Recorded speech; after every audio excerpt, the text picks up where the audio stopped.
ఇచ్చినాడు. ఆది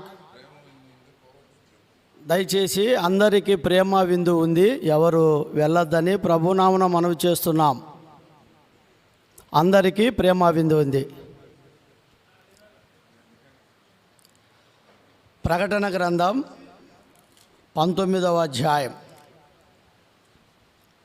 ప్రకటన గ్రంథం 19వ అధ్యాయము 6-7 వచనాలు అందరం కలిసి చదువుకుందాం. ప్రకటన గ్రంథం 19వ అధ్యాయము 6-7 వచనాలు అందరం కలిసి చదువుకుందాం. అప్పుడు గొప్ప జన సమూహపు శబ్దమును, విస్తారమైన జలముల శబ్దమును, బలమైన ఉరుముల శబ్దమును పోలిన యొక్క స్వరము, సర్వాధికారియు ప్రభువునగు మన దేవుడు ఏలుచున్నాడు, ఆయనను స్తుతించుడి, గొర్రెపిల్ల వివాహోత్సవ సమయం వచ్చింది, ఆయన భార్య తన్ను తాను సిద్ధపరచుకుని ఉన్నది గనుక మనము సంతోషపడి ఉత్సహించి ఆయనను మహిమపరచదమని చెప్పగా వింటిని. ప్రభు సహాయం కొరకై చిన్న ప్రార్థన చేసుకుందామండి. ప్రేమగల తండ్రి, పరిశుద్ధుడైన దేవా, నీకెంతో వందనములు స్తోత్రములు చెల్లిస్తుంటున్నాం. ఆ దేవా, బేతనీయాలో మీరు మాకు ఇచ్చిన ప్రభా అద్భుతమైన మీ సహవాసమును బట్టి వందనములు. నీ దాసుని ద్వారా యేసు ప్రభుని ముఖదర్శనమునచే మా ప్రతి ఆశను తీర్చుకునే విషయంలో, మిమ్మల్ని ముఖదర్శనం చేసే విధానంలో మీరు మాట్లాడుతూ వచ్చిన నీ మాటలంతటి బట్టి వందనములు. దేవా, మేము పడకకు వెళ్ళక ముందు మా దేవా కుటుంబ ప్రార్థనలో నీ వాక్యం ద్వారా మరొకసారి మాతో మాట్లాడి అలాగున మమ్మలను సిద్ధపరచమని మీ దయగలాస్తాలకు అప్పగించుకుంటూ యేసుక్రీస్తు వారి పరిశుద్ధమైన నామములో మీ దాసుని మీ రక్త ప్రోక్షణ కిందికి తెస్తూ ప్రభా నీ పునరుత్థానపు యొక్క శక్తిని కోరుకుంటూ యేసయ్య నామములో స్తుతించి ప్రార్థించి అడిగి వేడుకుంటున్నాము తండ్రి. ప్రకటన గ్రంథము 19వ అధ్యాయము 6-7 వచనములలో ఒక మాట ఇక్కడ మనకు రాయబడి ఉంటున్నది. చూడండి, ఆయన భార్య తన్ను తాను సిద్ధపరచుకొని ఉన్నది. ప్రతిరోజు మనము పడకకు వెళ్ళకముందు ప్రభు పాద సన్నిధిలో ఒక సిద్ధపాటు అనేది కలిగి ఉండాలనేది చాలా ఎంతో ప్రాముఖ్యమైనది. ఎందుకంటే నేను చాలామందిని మరణించిన వారి సాక్ష్యాలు నేను విన్నప్పుడు నేను కూడా ప్రభు దగ్గర అదే ప్రార్థన చేయగలిగేవాడిని. మేము ఎర్రగుంటలో చదువుకుంటున్నప్పుడు మందిరంలో ఒక వ్యక్తి జాన్ అని ఉన్నాడు. వసంత్ కుమార్ అన్నకు అంకుల్కు తెలుసు. ఆయన ఇక్కడ ఆయన కాదు, ఎక్కడైనా ఆ కర్ణాటక ఆయన. అయితే మందిరంలో చాలా నమ్మకమైన వ్యక్తి. కసువు నుగుతాడు, సాపలేస్తాడు, ప్రతి పరిచర్య చేస్తాడు. పిల్లవాడు చెప్పినా చేస్తాడు, యవనస్తుడు చెప్పినా చేస్తారు, సేవకులు చెప్పినా చేస్తాడు. ఒకరోజు మరణ సమయంలో సిఎంసి హాస్పిటల్లో ఉన్నాడు ఆయన భార్య రూతమ్మ. అక్కడ ఆ హాస్పిటల్లో తను అద్భుత రీతిగా సిద్ధపడినాడు.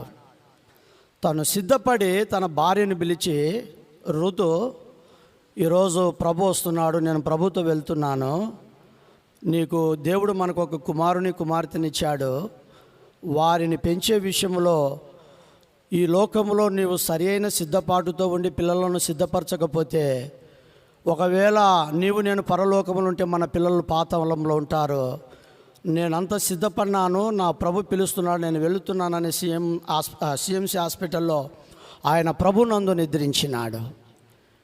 ఈ రాత్రి తన సంఘమైన పెళ్లి కుమార్తెగా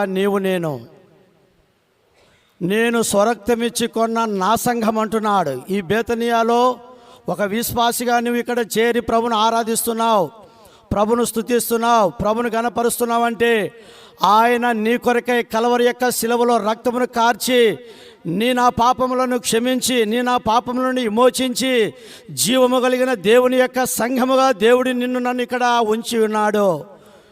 ప్రభు త్వరగా రానై ఉన్నాడు. ప్రభు వచ్చినప్పుడు ప్రభుతో నువ్వు ఎత్తబడుటకు నువ్వు సిద్ధముగా ఉన్నావా, నేను సిద్ధముగా ఉన్నామా? ఇది చాలా ప్రాముఖ్యమైనది. అందుకే ఇక్కడ రాయబడింది, ఆయన భార్య తన్ను తాను సిద్ధపరచుకొని ఉన్నది.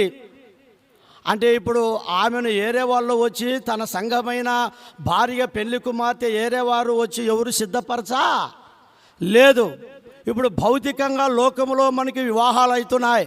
ఒక పెళ్లి కుమార్తె ఆమె సిద్ధపరచుకోదు. ఏం చేస్తారండి, ఆ అక్క వెళుతుంది, ఈ అక్క వెళుతుంది, 4-5 మంది అక్కలంతా కలిసి ఇక్కడ 2 సార్లు 3 సార్లు పాటలు పాడినా పెళ్లి కూతురు ఇంకా తీసుకొని రారు.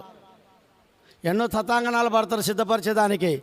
దేవుని సంఘమైన నీవు నేను, ఆయన రక్తంతో కడగబడిన నీవు నేను, ప్రభైన యేసు క్రీస్తు పెళ్లి కుమారుడిగా ఈ లోకానికి రానయ్యున్నాడు. నీవు నేను తన్ను తాను వ్యక్తిగతముగా మనము సిద్ధపరచుకోవడం ఎంతైనా మనకు అది అవసరమై ఉంటున్నది. ఒక భౌతికమైన పెళ్లి కుమార్తెకు సిద్ధపాటు కావలసిన వస్తువులు ఏమవసరమైతే ఉన్నాయో, ఆత్మీయమైన పెళ్లి కుమార్తె అయిన సంఘమైన నీకు నాకు సిద్ధపరిచేటివి బైబిల్ గ్రంథంలో దేవుడు అనేకమైన వాటిని రాసి ఉంచి ఉంటున్నాడు. అవి మన జీవితంలో కలిగి వాటి ద్వారా మనము సిద్ధపడినప్పుడు ప్రభువైన యేసుక్రీస్తు వారు వచ్చినప్పుడు నీవు నేను ఆయనతో పాటు ఆ యొక్క పెళ్లి విందులోకి పరలోక రాజ్యానికి వెళుతాం, లేదంటే విడవబడతాం. ఆ తర్వాత ఏం జరుగుతుందో బైబిల్లో ఉన్నాయి. 2-3 మాటలు మీకు ఈ 15 నిమిషాల్లో ఆ మాటలు ఏవి మనల్ని సిద్ధపరచగలుగుతాయి ప్రభు యొక్క రాకడ కొరకు అనేటివి. మొదటిగా మనము చూస్తే పవిత్రమైన జీవితము పరలోక రాజ్యానికి వెళ్ళుటకై మనల్ని సిద్ధపరచగలుగుతుంది. రండి, 1 యోహాను రాసిన పత్రిక 3వ అధ్యాయము 3వ వచనం. 1 యోహాను రాసిన పత్రిక 3వ అధ్యాయము 3వ వచనం. ఆయన యందు ఈ నిరీక్షణ పెట్టుకున్న ప్రతి వాడును ఆయన పవిత్రుడై ఉన్నట్లుగా తన్ను పవిత్రునిగా చేసుకొనును. చూడండి, మన ప్రభువైన యేసుక్రీస్తు వారు పవిత్రుడు, పరిశుద్ధుడు, నిష్కల్మషుడు, నిందారహితుడు, ఏ పాపము లేని వాడు. కాబట్టి ఆయన పవిత్రుడు. నీవు నేను ఎట్లుండాలా? పవిత్రముగా ఉండాలా.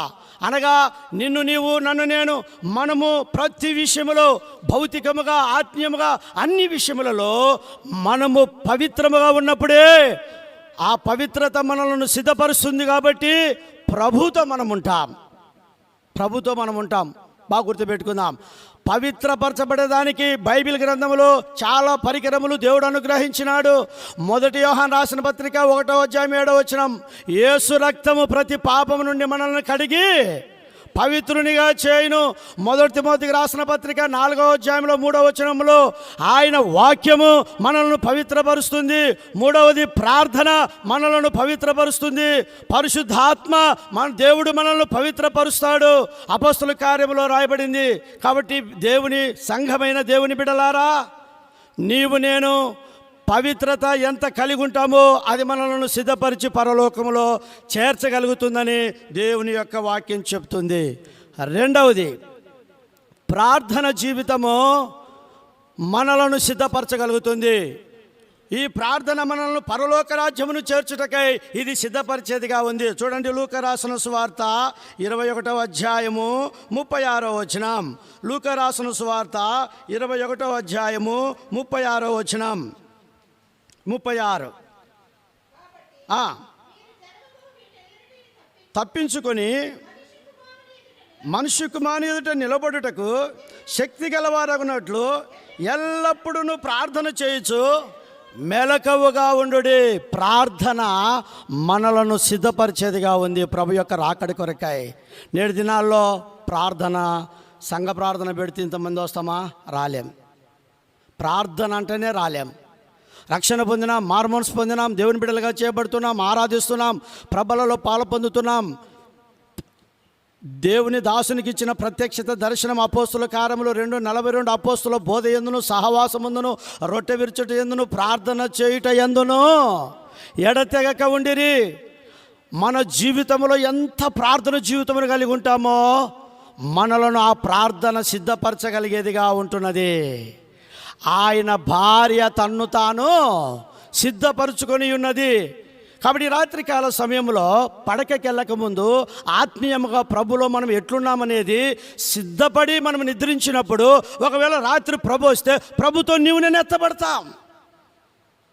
కాబట్టి రెండవది ప్రార్థన మన జీవితంలో ఎంతైనా అవసరం. మూడవది విశ్వాసం అనేది మనల్ని ఎంత సిద్ధపరుస్తుందంటే పరలోక రాజ్యానికి వెళ్ళుటకై అంత సిద్ధపరిచేదిగా ఉంది. నేటి దినాల్లో అక్రమము విస్తరించుట చేత అనేకులలో ప్రేమ జల్లారుతుంది. ప్రభు వచ్చే దినాలలో నేను మీలో విశ్వాసం ఉన్నట్లు కనుగొనగలనని అంటాడు. కాబట్టి దేవుని యందు విశ్వాసం లేని వారంగా ఉన్నాం. దేవుడు ఉన్నాడనే విశ్వాసం ఉంది, కానీ దేవుడు నాకు ఇది ఇవ్వగలడు, దేవుడు ఇది నాకు చేయగలడు, నా ఆరోగ్యమును బాగు చేయగలడు, నా సమస్యను తీర్చగలడు, నా అక్కర్ను తీర్చగలడు, నాకు వచ్చే ప్రతి పరిస్థితిని దేవుడు తీర్చగలడని ఆ విశ్వాసమును లేని జీవితంలో మనం ఉన్నాం. విశ్వాసము లేకపోతే విశ్వాసము మనలను సిద్ధపరచలేదు. ఎబ్రిల్ రాసిన పత్రిక ఆ మాట చదువుకొని మనము ప్రార్థనలోకి వెళ్దాం, ప్రార్థన చేసుకుందాం. ఎబ్రిల్ రాసిన పత్రిక 10వ అధ్యాయం చూడండి. ఎబ్రిల్ రాసిన పత్రిక 10వ అధ్యాయము 37-38. ఇక కాలం బహు కొంచెముగా ఉన్నది, వచ్చుచున్నవాడు ఆలస్యము చేయకవచ్చును.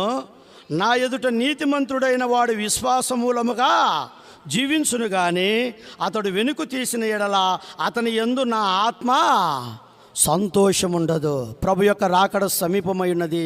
మూడవది ఏంది ఇక్కడంటే, నీతిమంతుడైన వాడు విశ్వాసం మూలముగా.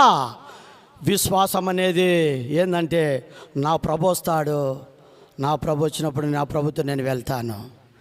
ఈ శుభప్రదమైన నిరీక్షణ, ఈ విశ్వాసం మన జీవితంలో కలిగి ఉండాలా. ఈ రాత్రి కాలంలో దేవుని బిడ్డలారా, పడకకి వెళ్ళక ముందు నా జీవితంలో, మన జీవితంలో మనము సిద్ధముగా ఉన్నామా? ఎవరైతే సిద్ధముగా ఉంటారో వారు ఒక మాట ప్రకటన గ్రంథములు అంటారు, ప్రభు అయిన యేసు రమ్ము. సిద్ధముగా ఉన్నవారు ఆ మాట చెప్పగలరు. రమ్మని మనం ఎందుకు చెప్పలేకపోతున్నామంటే, మనం అనేక విషయంలో సరిగా సిద్ధపాటులో లేమని. కాబట్టి గొర్రెపిల్ల యొక్క రక్తంతో కడగబడి రక్షణ పొందిన నీవు నేను, ఆయన భార్య సంఘం తన్ను తాను సిద్ధపరచుకొని ఉన్నది అని ఉంది.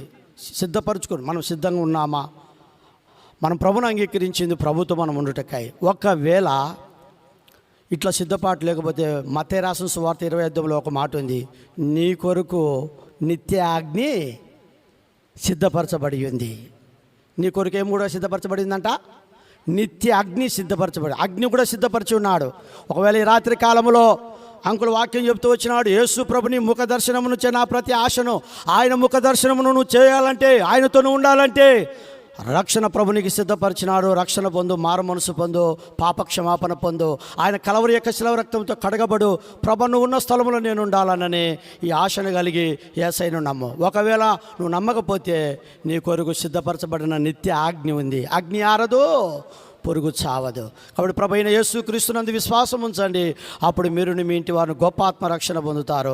రక్షింపబడిన మనము ఆయన పవిత్రుడై ఉన్నట్లు మనం పవిత్రంగా ఉండి సిద్ధపడదాం. కాబట్టి ప్రార్థన, ఆయన ఎంతగా యేసయ్య ప్రార్థన చేశాడో ప్రార్థన జీవితం కలిగి సిద్ధపడదాం.